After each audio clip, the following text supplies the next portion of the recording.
자, 그래서 소선거구제는 우리 프린트 보세요. 프린트. 지금 얘기했던 대표의 역설 문제가 발생을 해요.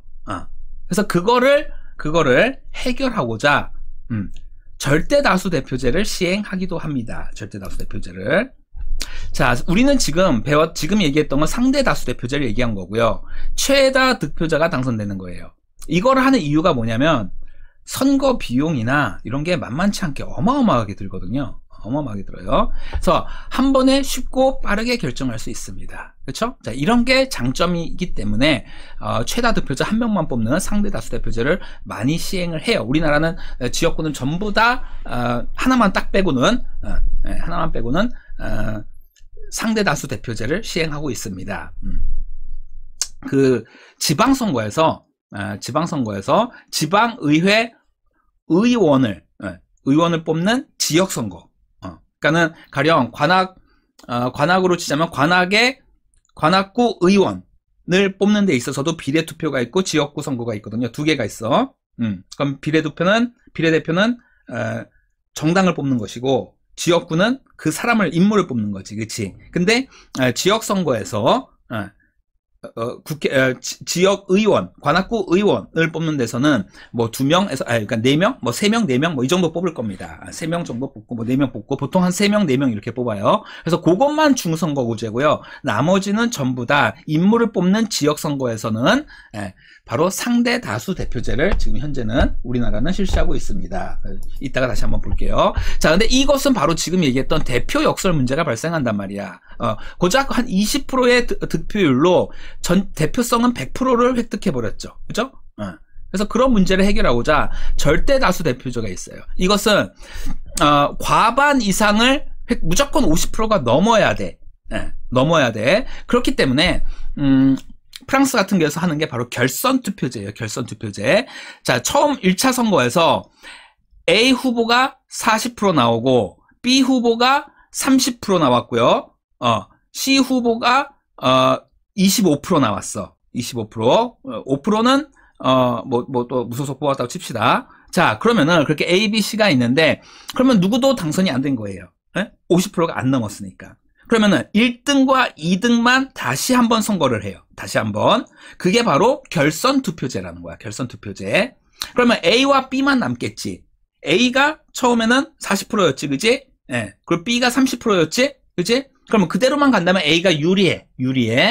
자, 그런데 이제 두 번째 선거 할 때는 둘만 놓고 하니까 일단 A가 이길 확률이 높겠죠. 그죠? 그래서 50%를 무조건 넘기게 만드는 거야. 이제 둘만 남고 투표하는 거니까. 근데 이제 이 과정에서 좀 문제가 될 수 있는 건 뭐냐면, 대표 역설 문제는 해결이 가능해요. 이렇게 하면은. 그치? 대표 역설 문제는 해결이 가능해. 하지만, B 후보가 만일 C 후보와 연합을 해버릴 수 있다라는 얘기입니다. 왜냐면 이대로 가면 그냥 지니까. 근데, B 후보와 C 후보는, 색깔이 비슷하다고 칩시다. 색깔이 비슷하다고. 정책도 비슷하고, 뭐, 지향하는 바도 좀 비슷하고. 그런데 갑자기 이제 C 후보는 이제 더 이상 나올 수가 없으니까 C 후보가 갑자기 B 후보를 갖다가 저는 B 후보를 지지합니다. 여러분 B 후보를 뽑아주세요. 이러고서는 이제, 나가버리게 되면은, 그럼 어떻게 될까요? 그러면은, 결선 투표에서는 뒤집힐 가능성이 많아요.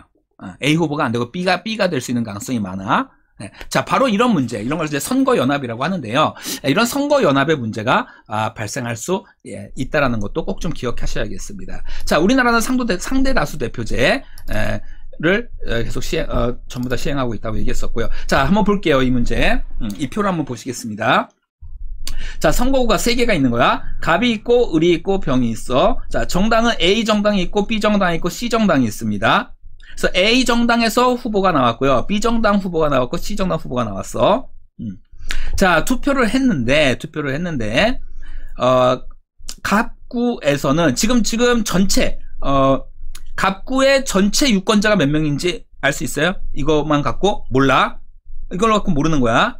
지금 몇 표가 나왔냐 이것만 갖고 얘기하는 거거든.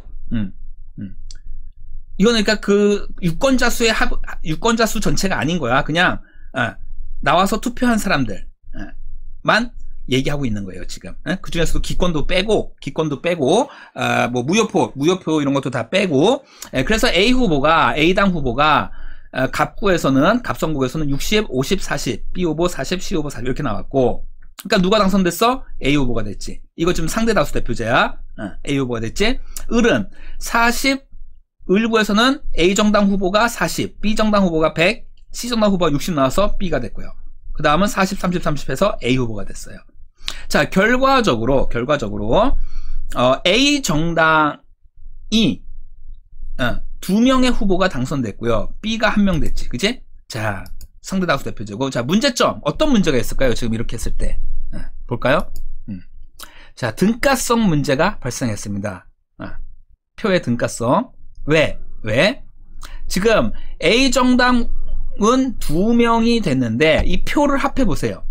표를 합해봐. 이제 실제 이제 참여한 사람들, 선거에 참여한 사람 합해보게 되면은 여기는 180. 이 180이 지지받았지. B 정당은 180, C 정당은 130, A 정당은 140. 그래서 결과적으로 B 정당이 가장 커요. 그치? 지지받은 것은. 선거구를 빼놓고 보게 되면은 가장 크다는 거죠. 그쵸? 그런데 후보는 A당 후보가 제일 많이 됐어. 따라서 지금 A 후보는 갑을 몇 프로 대표합니까? 100% 대표하죠. 의석 하나니까 100% 대표해. 근데 득표율은 어떻게 돼요? 득표율은 50%가 안 넘죠? 60표, 90표, 60표, 그러니까 한 60%, 60, 그러니까 안 되잖아, 그치? 50%가 안 되잖아, 그치? 을구는 어때요? B 후보가 됐는데 B 후보는 정확히 50%가 됐네. 득표율이. 득표율 50% 갖고 전체를 100%를 대표하게 된 겁니다. 100%. 대표성을 이렇게 한 거야. 의석률 따라서 100%지. 하나의 의석이 있으니까. 자, 그 다음, 병은 어떻게 돼요? 병 지역구는 40, 30, 30이니까 A 후보가 40% 갖고 지금 득표율 40으로 의석 하나밖에 없는 하나의 자리를 차지했으니까 100%의 의석률을 차지한 거죠. 대표성도 100%를 차지한 거고요. 그치? 그러니까 여기서 60%의 괴리가 있는 거고 60%는 사표가 돼버린 거지.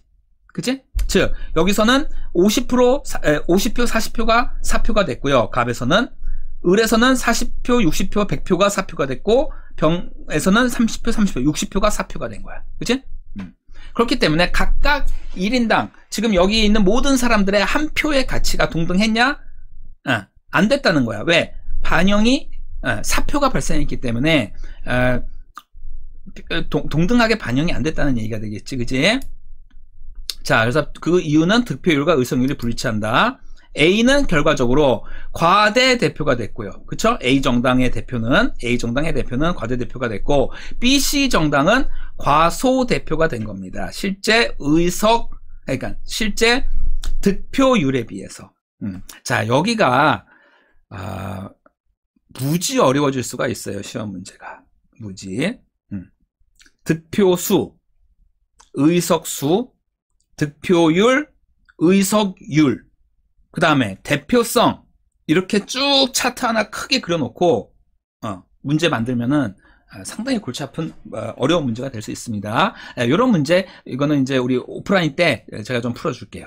몇 개 문제를, 이거는 반드시 문제를 계속 풀어서 좀 연습을 해야 되는 부분이 되겠습니다. 자, 좀 내용이 조금 헷갈리죠, 그쵸? 저도 온라인으로 하려니까 막상 이게 참 이상하게 아직도 자연스럽지가 않아요. 그러니까 내가 선생님이 핵심적으로 요거야 하고 이렇게 좀 얘기해 주려고 하는 게, 여러분 얼굴을 안 보니까, 김성보 학생이 물론 있긴 하지만, 여러분 얼굴을 안 보고 하니까는, 좀 잘 안 돼요. 요 좀 이렇게 까다로운 부분은 문제풀이, 오프라인에서 문제풀이 하면서 보겠습니다. 자, 일단 지금, 이번 1부, 그 20강의 1부. 자, 이어서, 살펴보겠습니다. 소선거구제, 중대선거구제, 그리고 투표결정 방식 이렇게 얘기했었는데요. 장단점 나와 있는, 지금 여러분 프린트 들고 있죠? 프린트 그대로 한번 프린트 한번 보면서 다시 정리하겠습니다. 이 부분이 여러분들이 좀 꼼꼼하게 하지 않으면은 시험 문제에서도 틀리기가 굉장히 쉽고요. 그렇기 때문에 제가 이번에 수행평가, 다음 주에 바로 수행평가 보죠. 수행평가 내용이 되겠습니다. 그러니까 관심있게 다시 한번 꼼꼼하게 살펴볼 것을 다시 한번 당부드리겠습니다. 그러면은 시작해 보도록 할게요. 자, 크게 해서 보도록 할게요. 자, 소선거구제, 중대선거구제가 있고요. 자, 한 선거구에서 한 명의 대표 그리고 2명 이상 얘기했었고요. 자, 장점 볼게요. 소선거구제. 다수당에 당연히 유리하겠죠. 한 명만 되니까, 1등하는 하나만 되니까 다수당이 유리합니다. 따라서 군소정당이 될 가능성이 적어요. 그렇죠? 적어요. 다른 이게 장점이 될 수도 있는 거예요. 그러니까 군소정당 난립을 막아서 딱 그 양당제처럼 되는 거지, 그지? 그래서 둘 중에 하나, 둘만의 이제 대립으로 두 개의 의견으로 이제 요약이 되니까 전국이 좀 안정적으로 운영되는 측면이 있습니다. 자, 선거 관리가 쉬워요. 비용도 절감되고 한 명만 딱 뽑으면 되잖아. 몇 프로를 득표했건 간에 상관없이, 그지? 그리고 유권자들이 후보자 파악하기가 쉽습니다. 우리 지방선거 혹시 그 전단 그 붙은 거 본 적 있어요? 지역선거 할 때 막 10명 그냥 넘어간단 말이에요. 지역 의원 선거 같은 경우에. 누가 누군지 제대로 모르고도 뽑는 경우가 대부분 많습니다. 아주.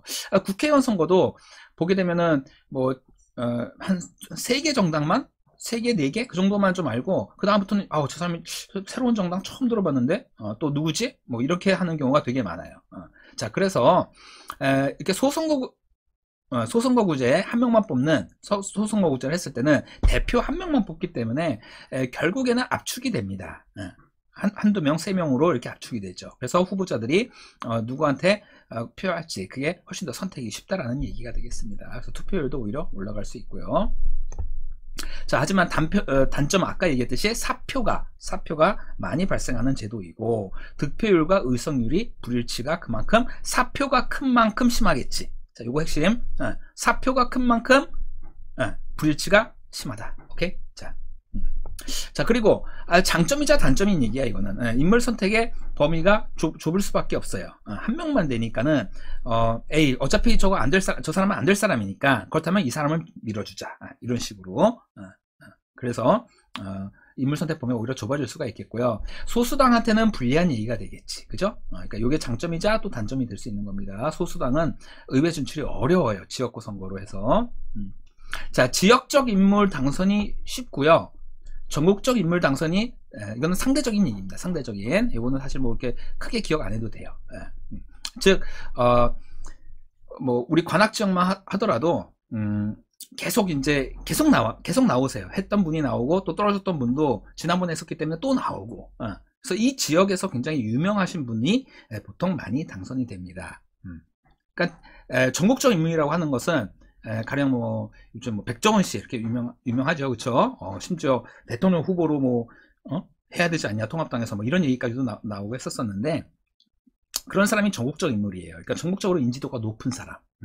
하지만 지역 선거는 그 지역의 이해관계를 많이 반영하기 때문에 그런 우리 지역에 대해서 전혀 알지도 못하는 유명인보다는 그 지역에 정통해 있는, 도로가 어디에 어떻게 나 있다까지 전부 다 알고 있는, 거기에 오래 살았던 그런 사람이 될 가능성이 많다는 거야. 많다는 겁니다. 이거는 단점이라고 보기는 어려워요, 사실. 이건 좀 뺐으면 좋겠네. 이건 다음 시간에 오프 때 이거 그냥 빼버릴게요, 그냥. 자, 그리고 중대선거구제로 오게 되면 이제 2명 이상 뽑으니까는, 그냥 비례대표 선거 생각하면 되겠습니다. 비례대표. 사표가 적다는 게 일단 가장 큰 장점이에요. 그죠? 그만큼, 국민의 의견이 더 많이 반영되는 거야. 더 많이 반영돼. 사표가 적으면 적을수록, 따라서 사표는 적으면 적을수록 좋은 거지. 그치? 좋은 거야. 자, 인물 선택의 범위가 커요. 왜? 2등도 되고 3등도 될 수 있단 말이야. 그러니까 지금 지역 의원 뽑는 지역 의원 선거 보게 되면, 우리 지역구 의원 선거, 그러니까 관악구 의원 선거 보게 되면은 3명, 4명 이렇게 뽑는단 말이야. 그러면은 내 표가 사표가 되지 않을 거야. 이런 이제 기대가 생기겠죠. 분명히 저 사람 1등은 못해도 3등은 할 거거든. 3등은 할 가능성이 높거든. 그러니까는 이 사람 안 될 사람이니까는 얘를 뽑을 거야. 이제 이게 없단 말이야. 그쵸? 그냥 내가 정말 좋아하는 사람 뽑는다는 얘기가 되겠지. 그 사람도 될 수 있으니까. 자, 그 얘기예요. 자, 소수당과 따라서 신진 세력이 당선될 가능성이 있고요. 높아지고요. 또 국회에 그만큼 진출할 수 있게 된다. 그러니까는 그러니까 당선될 가능성이 높다는 얘기가 되겠지, 그죠? 자, 여기서는 이것도 좀 사실 뭐 장점이라고 봐야 되나? 좀 애매하네요. 좀 애매한데 하여간 특징입니다. 특징. 전국적 인물의 당선 가능성이 모에 비해서 소선거구제에 비해서 더 높습니다. 왜 그러냐면은 1번 후보가 만일 2명 뽑는다고 쳐봅시다. 그러면은 사람들이 일단은 그 지역을 정통한, 그 지역을 잘 아는, 그 지역을 위해서 일할 사람을 뽑겠지만은, 두 번째는 유명한 사람이니까 3명이 나왔다 치자. 3명 나왔는데 한 사람은 유명하지도 않고 그 지역에서도 오래 살지도 않았어. 그 지역도 잘 몰라. 그런 사람이 나왔고, 한 사람은 그 지역 잘 모르는데 탤런트야, 탤런트. 연예인 출신이야. 누구나 다 알아. 첫 번째는 그 지역 토백이고 그 지역을 위해서 오랫동안 일해온 사람이야. 그러면은 1번이 될 가능성이 제일 많겠고요. 그 다음에는 2번을 뽑겠어, 3번을 뽑겠어. 2번에 많이 몰리겠지. 그나마 좀 사람들이 많이 아는 사람이니까, 유명인이니까. 자, 그 얘기하고 있는 겁니다. 자, 따라서 그렇게 다양한 국민 의사가 반영될 수 있다라는 겁니다. 사표가 적게 발생하니까.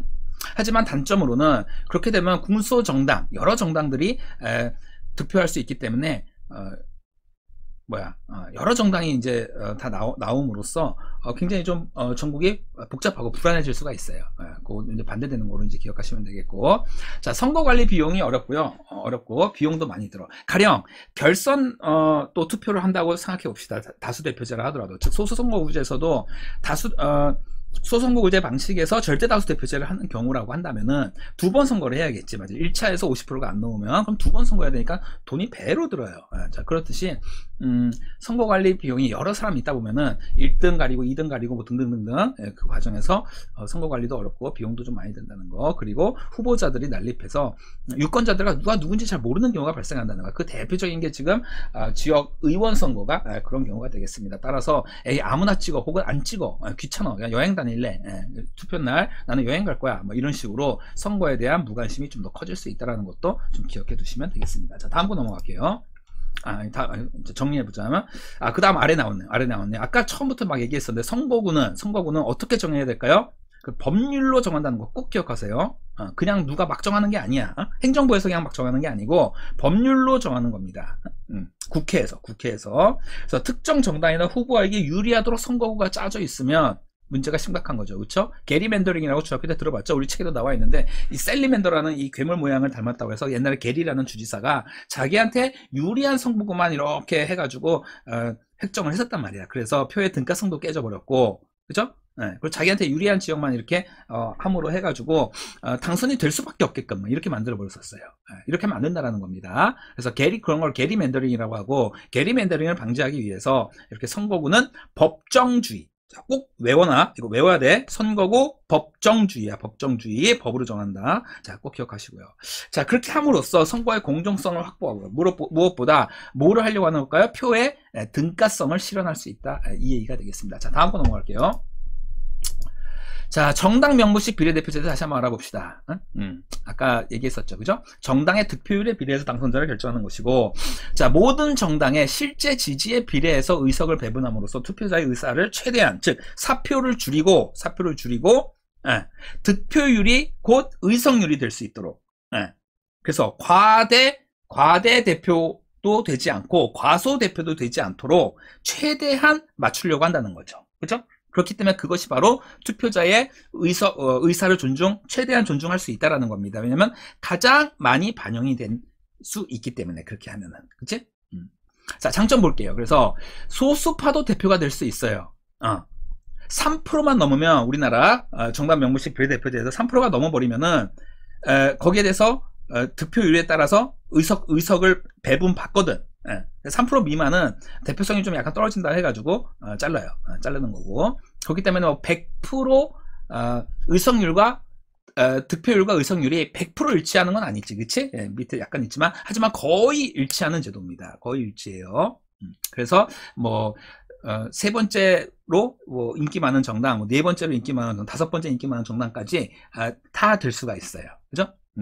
그리고 정당 위주로 당연히 투표할 수밖에 없지, 그치? 정당 명부식, 정당 이름 보고 하는 거니까. 그러니까는 정치권에서 정당끼리 대결하는 것으로서 정당 정치의 발전에 기여할 수 있다.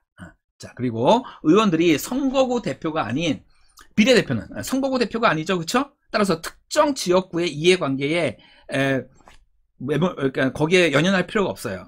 우리 지역에 지금 지하철이 새로 이제 들어오려고 하는데 옆에 지역으로 가냐, 우리 지역으로 가냐, 그러면은 이제 지역 의원들한테는 그런 문제는 굉장히 큰 문제거든요. 그러니까는 이제 나와서 유세할 때 반드시 지하철이 우리 동네로 오게 하겠습니다, 이제 막 이렇게 얘기하고 하는 것이 바로 지역 선거의 특징이라고 한다면, 비례 선거는 전국 단위이기 때문에 지금 전국이 하나의 선거구라고 했었지, 그지? 기억나지? 전국이 하나의 선거구. 따라서 국민의 대표로서 활동하는 거지 지역의 대표로 활동하는 게 아니에요. 자, 그리고 가장 중요한 것은 역시 사표가 제일 적다. 자, 단점 보겠습니다. 군수정당이 난립하겠고요.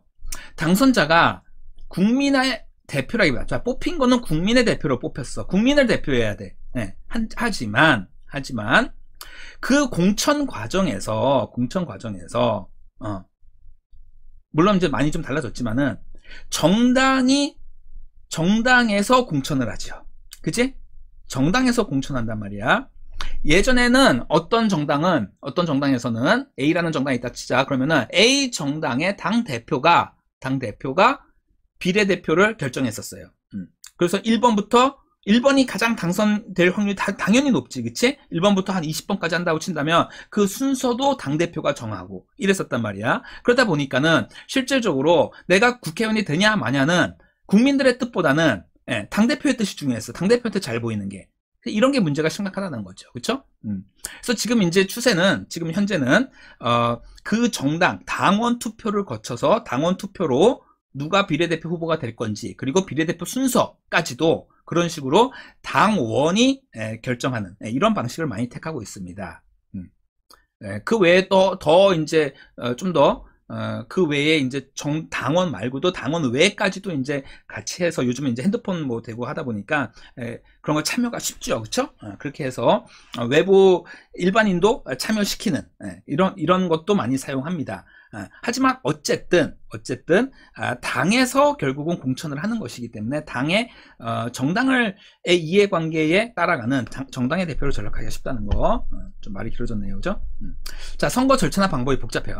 봐봐, 지금 비례대표를 결정하기 위해서 당원 투표도 거쳐야 되지, 또 순서도 결정해야 되지, 등등등등 이런 게 복잡할 수 있다는 거. 자, 그래서 위에 정당의 대표를 전락하는 것과 같은 맥락이죠. 유권자와 당선자의 관계가 멀어질 수 있다. 왜? 되고 나면은 내가 소속된 그 지역이 없는 거잖아, 그치? 그러니까 국민이라고 하는 건 좀 모호하고 그러다 보니까 유권자와 좀 멀어질 수 있다는 거. 자, 그리고 마지막 하나, 이거 꼭 기억해 주세요. 직접 선거의 원칙에 위배되는 측면이 있어. 이거는 아까 우리 처음 앞부분에서 얘기했었는데, 왜 정당 명부식 비례대표제가 도입됐냐? 그러니까 두 표요. 지금 현재 두 개. 지역에 하나 뽑고, 그리고 비례대표 하나 뽑는 두 표. 1인 2표 한단 말이야. 예전에는 한 표만 있었어. 그래서 그 사람 뽑으면은 그 사람의 정당도 같이 지지하는 게 돼버렸었다는 거지. 그래서 이것이 위헌 판결 났었지. 왜? 직접 선거에 위배되는, 나는 이 정당을 지지하지 않았는데 정당 지지 한 개 돼버렸었고, 평등 선거에 위배됐었지. 왜? 김성보는 손영덕도 찍고 A당도 지지하니까 100% 다 반영됐는데, 이성보는 손영덕을 찍었지만은 정당은 C정당을 지지한다고 했었잖아, 그치? 근데 A정당을 지지한 게 돼버렸기 때문에 표의 가치가 달라져 버렸었어요. 그래서 평등선거 위배된다 했었었는데, 자, 지금 현재의 정당 명부식 비례대표제도 여전히 직접 선거 원칙에 위배되는 측면이 있어요. 왜 그럴까요? 왜 그럴까? 자, 그럼 A정당에 비례후보가 1번부터 20번까지 쭉 나와 있단 말이야. 당연히 이제 그 정당의 득표율대로 의석을 배정해 주는 거니까는 1번부터 해서 순서대로 된단 말이야. 그래서 아까도 우리 봤었지만은 통합당은 13명, 또 18명이었나? 18, 19, 그리고 민주당 쪽에서는 17석인가 이렇게 나왔었지만, 비례대표 후보 순서대로 된 거란 말이야. 그치?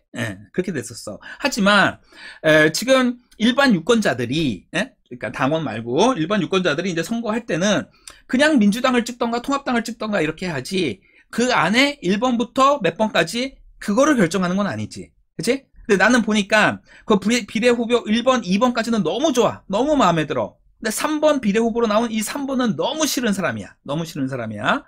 4번부터는 또 좋고. 근데 내가 찍은 표는 그런 거와 관계없이 1번도 1, 2, 3 쭉 다 지지한 게 돼버린 거죠. 그치? 그러니까 다시 말하면 1번은 내가 싫어해. 1번 싫고 2번부터 전부 다 좋아. 그러면은 근데 내가 그 정당을 찍었어. 그러면은 일단 가장 먼저 영향을 주는 게 1번이겠지. 1번을 당선시키는데 영향을 주겠죠. 그래서 이것 역시 직접 선거에 위배되는 측면이 있는데 선생님 그러면은 이거 위헌이면은 이것도 다시 고쳐야 되는 거 아니에요? 현실의 문제도 생각을 해야 되는 거지. 그죠? 이상만 갖고 되는 게 아니라 이상은 그렇다 하더라도 뭐 이상으로 치자면 직접 민주주의를 해야겠죠. 그렇죠? 이제 그게 어려운 상황이니까 지금까지 이제 최선의 제도로 지금까지 발전해 온 거고 그래서 현재까지는 여러 가지 현실을 고려할 때 지역구는 상대 다수 대표 그리고 비례대표에서는 정당 명부식으로 하고 있다. 이렇게 알아두시면 되겠습니다. 자, 다음 거 넘어갈게요. 자, 우리나라 선거제도입니다. 이제 요거는 이제 우리 안에 복습이 아니라 이제 그 다음 내용이지, 그치? 자, 조금 하나하나 살펴보면서 좀 외워야 될 것들이 있는데 다시 뒤로 잠깐 돌아갈게요. 다시. 자, 대통령 선거가 있고요. 그지? 국회의원 선거가 있어요. 이거는 지방선거라고 하지 않아. 지방선거가 아닌 거야, 이거는. 지방선거가 아니지, 그쵸? 자, 대통령 선거 따로 하고 국회의원 선거 따로 하지, 당연히. 뭐 상식이죠, 그치? 대통령은 5년 단위의 단임제예요. 이거는 한 5강 전에 얘기했었어, 그치? 87년 개정된 이후 중임제 안 합니다. 우리나라는 독재를 많이 했었기 때문에 아예 헌법에 못하게 막아놓은 거예요. 그래서 지금 중임제 개헌해야 된다, 해야 된다는 얘기는 오래전부터 나왔었는데 정책의 연속성 때문에 그래요. 연속성 때문에. 그 보통 뭐 정책이 한 10년씩 가는 정책들이 많다 보니까 그쵸? 그래서 현재는 우리나라는 5년 단임제고 자 전국을 하나의 선거구로 한다고 그랬지? 선거구 몇 개야? 한 개. 그리고 그러면은 뭐예요? 1등 한 사람만 뽑죠. 30%로 대통령 될 수 있어 없어? 될 수 있습니다. 상대 다수 대표제야. 상대 다수 대표제. 자 국회의원은 두 가지가 있어요. 지역구가 있고요. 지역대표 아까 얘기한 그리고 전국구 의원을 비례대표를 뽑는 전국, 그러니까 국민 전체를 대표하는 전국구 의원이 있고요. 지역구는 소선거 상대 다수 대표제. 이제 이거는 얘기 안 해도 이게 같이 묶어가는 거, 이렇게 묶어서 간다는 걸 꼭 기억해 두세요. 얘는 비례대표제고. 자, 한 가지 더 기억합시다. 가끔 뉴스 보면은 소환제 해야 된다 막 이런 얘기 들어봤어요? 어느 지역 뭐 제주도 어디 뭐 해서 뭐 누구 시의원이 뭐 또 시장이 뭐 일을 제대로 못했다. 어느 시장이 막 이런 시대에 뭐 해외여행 다니고 골프 치고 뭐 어쨌다, 술 마시고 어쨌다. 그래서 주민 소환제 붙여야겠어. 이런 얘기 들어봤죠. 주민 소환제. 이거는 주민 소환제가 아니야. 만일 한다고 하더라도 왜냐면 국민 투표잖아. 이거는 그 지역만 하는 주민 투표가 아니고 전국 단위로 하는 국민 투표이기 때문에 만일 한다고 한다면 국민 소환제가 돼야 되는데 국민 소환제 우리나라 안 하고 있습니다. 앞에서 배웠듯이 대통령을 그 자리에서 내려오게 하려면 국회에서 탄핵하는 방법밖에는 없어요. 대통령을 국민투표로 끌어내릴 수 없습니다. 국민소환제 안 해요. 국회의원도 마찬가지예요. 국민소환제 안 합니다. 안 해요. 자, 꼭 기억해 놓으시고. 자, 다음 거 볼게요. 자, 여기 나와요. 그 다음 거는 이게 지방정부야. 지방정부. 그래서 지방자치단체장이 있어요. 지방자치단체장. 그러면 누굴까? 이거는 두 개로 나뉘어. 광역자치가 있고요, 기초자치가 있어. 그러면 우리 지역으로 얘기해보자. 우리는 서울시에 살고 있지. 서울시지, 그치? 서울특별시란 말이야. 이게 광역이야, 광역. 서울특별시, 경기도, 전라도, 전라남도, 전라북도 이런 식으로 이게 광역이고 기초는 동단위, 시단위 이런 거야. 그래서 관악구 시장이 있죠. 관악구 시장. 관악구 시장. 관악구청장이 되겠네. 관악구청장. 구청장. 이렇게 되는 거지. 관악구청장, 뭐 강동구청장, 강북구청장, 강남구청장 이렇게 그 기초행정단위의 장이 있어요. 이거는 지방정부, 그러니까 중앙정부가 있는 거고요. 중앙정부는 국회, 입법부, 행정부, 그죠? 그리고 사법부 이제 이렇게 있는데, 지방정부는 작은 정부야. 작은 정부, 지방에 있는. 역시 정부기 때문에 거기에도 작은 행정부가 있는 거고, 작은 의회가 있는 거야. 사법부는 전국구예요. 사법부는 따로 돼 있는 게 아니라 사법부는 전국구고. 그러면은 지방 단위의 대통령은 누구냐? 광역자치단체고 기초자치단체장이죠. 이렇게 되는 거야. 자, 볼게요. 그래서 광역행정단위를 선거구로 하고요. 다 상대다수 대표자. 여기 중선거구제 보이지? 요거 하나 빼고는 다, 전부 다.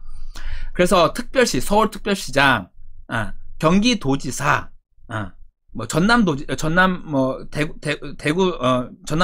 뭐 이런 거 얘기하는 겁니다. 자, 기초자치단체장은 그 아래에 더 작은 단위, 그치? 그래서 관악구청장, 관악구청장, 이런 식이 되는 거예요. 뭐 강동구청장. 자, 이 두 단체장은 한 명씩밖에 없겠지. 당연히 한 명 뽑는 거지. 지방의 대통령이라고 보면 돼. 지방의 행정부 수장인 거야. 3회까지 연임이 가능합니다. 3회까지. 지금 박원순 서울시장이 몇 번째 하고 있죠? 나 좀 기억력이 좀 하도 안 좋아가지고 지금 세 번째인가? 두 번째인가? 세 번째인가? 아마 그럴 거예요. 그죠? 연임이 가능하다. 그러면 딱 세 번 할 수 있다고 했으니까는 딴 데 갔다가 딴 데 시장 하다가 또 다시 와서 또 할 수 있을까? 할 수 있지. 그지? 연속해서 3번 얘기하는 거야. 연속 3번. 거기까지 가능하다는 거. 하지만 그 이상은 연속해서는 안 돼. 연속해서는 안 돼. 자, 기억하시고요. 자, 지방의회 의원을 보겠어요. 의회야, 의회. 지방에 있는, 즉, 중앙정부가 아니라 지방정부의 국회야. 지방정부의 국회. 그것도 역시 광역과 기초로 나뉘어. 똑같아. 그러니까 서울시의회, 경기도의회가 있는 거고요. 서울시 안에 관악구가 있잖아. 관악구 의회가 있는 거고, 경기도에서 만일 뭐 용인시라고 해봐. 그러면은 용인시의원이 있겠지. 용인시의원. 용인시의원. 용인시장 같은 경우에는 여기에 해당하는 거죠. 기초단체장. 선생님이 본가가 지금 용인시인데 용인시장은 여기 기초단체장에 해당하는 거고, 용인시는 어디에 속해 있어요? 경기도에 속해 있거든. 도지사는 광역단체장 이렇게 되듯이 광역의원은 그러면 경기도의원이 있고 용인으로 기초의원 용인시로 하면은 용인시의원이 있는 거야. 서울로 하면 서울시의원이 여기 광역에 있는 거고 관악구의원이 여기 기초의원에 있는 거예요. 역시 소선거구제 상대다수 대표제고 이거 반드시 시험에 나온다. 항상 요것만 나와요. 우리나라 선거제도와 관련돼 가지고 문제가 후보가 한 10개 있다 칩시다. 그럼 그 중에 지금까지 확률상 지금까지 나온 뭐 모의고사나 뭐 수능 문제 거의 뭐 7, 80%는 전부 다 요 중선거구제 요거 꼭 나와. 요거 나와요. 요거. 그러니까 그렇게 어려운 문제는 여기서 안 나와. 근데 꼭 기억해야 돼. 요거. 그래서 지역 대표만 2명 이상 선출합니다. 노원구 같은 경우에는 워낙 거기 인구수가 많고 하다 보니까 밀집되어 있거든요. 많이. 그러다 보니까는 노원에서 4명, 5명인가? 5명인가? 한 4명 정도까지 나오는 걸로 알고 있어요. 굉장히 많이 나오죠. 좀 작은 지역은 인구수가 조금, 밀집도가 좀 적은 데는, 뭐 한 2명, 뭐 3명 이렇게 나오고요. 자, 거기도 역시 비례대표가 있어요. 이거는 국회의원이니까. 국회의원이랑 똑같은 거니까. 지역의원이잖아, 의원. 그치? 그래서 비례대표. 이거는 그러면 어떻게 하겠어? 정당 명부식으로 하겠지. 정당 보고. 정당 투표하는 거야. 그래서 광역 단위의 비례대표가 있고요. 정당별 그러니까는 관악 지역, 뭐 용인 지역에 비례대표 의원이 또 있는 것입니다. 그래서 역시 득표율 기준으로 해서 의석을 배분해 줍니다. 여기까지 됐고요. 자, 조금 특별한 게 하나 있어요. 특별자치제 선거라고 있는데 요거는 단위가 광역 단위야. 따라서 요거랑 일치해. 요거랑 일치해. 즉 서울시, 경기도 이런 식으로 큰 단위. 거기에 교육감 선거가 있어요. 교육감 선거가. 교육감 선거도 지방선거야. 4년마다 여기서 같이 해. 따라서 지방선거는 여기 지방자치단체장, 의원, 교육감 선거까지 여기까지를 얘기하는 거고 이걸 한꺼번에 다 합니다. 그러니까 표 수가 되게 많아요. 찍을 게 되게 많아. 근데 교육감은 우리가 쭉 기억해야 되는 게, 자, 여기 보게 되면, 정당 공천제가, 다시 올려볼까? 정당 공천제가 적용되지 않는다 돼 있죠. 그죠? 교육은 중립을 지켜야 되잖아. 그치? 예. 자기가 정치적 색깔이 어떻다 치더라도, 그거를 이렇게 드러내면 안 되겠죠. 그죠? 교육은, 이게 가르치다 보니까. 그치? 선생님도 그래서 여러분 앞에서 정치 얘기 오히려 잘 안 하잖아. 그치? 학생들 막 물어요. 막, 선생님 색깔이 뭐야? 색깔이 뭐예요? 뭐 성향이 어떻게 돼요? 뭐 이러면은 나는, 난 속까지 검은색이야. 막 이러고, 이렇게 얘기하고 있는데. 자, 따라서 나올 때 정당을 얘기할 수가 없어요. 정당을 얘기할 수가 없어. 나는 뭐, 민주당 소속입니다. 나는 통합당 소속입니다. 그쪽입니다. 이렇게 얘기 못하게 돼 있어요. 하지만 보통은 다 알아요. 왜냐면 색깔로 막 이렇게 보통 표시를 하니까. 그래서 뭐 진보 교육감이다, 뭐 보수 교육감이다, 뭐 이제 이런 거 이렇게 얘기 나오죠. 그렇죠? 자, 이것도 역시 상대 다수 대표제고요. 광역 행정도 아니고 3회까지 연임이 가능합니다. 3회까지. 그러니까 대통령은 무조건 단임이고 그리고 행정부의 수장은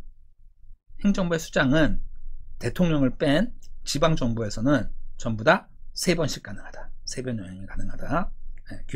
교육감도 3번 가능하다. 이렇게 기억하시고요. 그러면 국회의원은 몇 번까지 할 수 있을까? 국회의원 역시 마찬가지로 지역 의원은 몇 번까지 할 수 있을까? 계속 할 수 있어. 죽을 때까지 계속.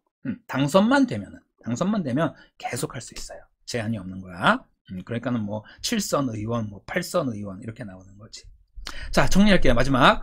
여기는 뭐가 적용될까? 주민소환제가 적용이 됩니다. 지방선거는 주민소환제가 적용이 돼요.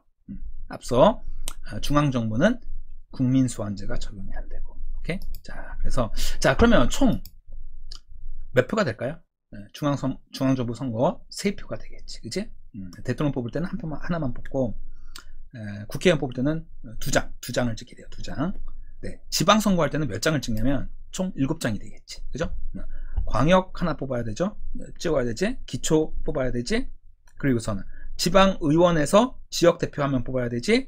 또 정당 하나 뽑아야 되지. 또 기초의원에서 하나, 그리고 비례대표 또 하나 뽑아야 되지? 교육감 해야 되지. 총 7표. 꽤 많게 됩니다. 그래서 지방선거는 복잡해요. 이게 많이 뽑다 보니까. 자, 여기까지 해서 이제 정리가 다 됐는데요. 다소 좀 복잡한 내용도 좀 사실 분량이 많은 거야, 이거. 꼼꼼히 봐야 된다는 거 다시 한번 좀 기억하시고요. 조금, 설명이 조금 이렇게 이해가 안 되고 하는 부분은 오프라인에서 제가 질문 받고, 김성보 학생한테 질문 받는 게 아니라 여러분한테 직접 질문 받고 또 문제도 한두 좀 살펴보면서 연습해 보도록 하겠습니다. 자, 지금 했던 내용, 요 선거제도, 우리나라 선거제도 빼고 그 앞에 내용들은 우리 수행평가에 나오는 수행평가 하기로 한 거니까는 잘 좀 대비해서 좋은 성적 받기를 바라겠습니다. 자, 수고하셨습니다.